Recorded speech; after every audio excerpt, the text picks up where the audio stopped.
Here we have the inside of the tenement building with the 3 LED strips. Now, when you saw it earlier, it was too bright. Now, because I now have a potentiometer, I can control those lights. I can dim them down, or I can turn them up.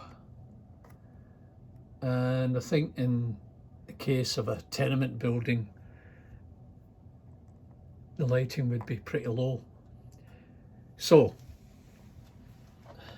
here it is now, you can see it.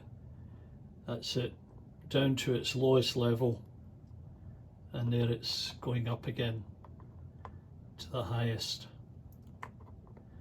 So turn it low. Now that is a 10K potentiometer with a 9-volt battery, and these strip lights, LED strip lights, have resistors in between each of them, so it's not going to go on fire or blow up. Anyway, that's good. I'm happy with that. And then the next thing is I have to finish the roof.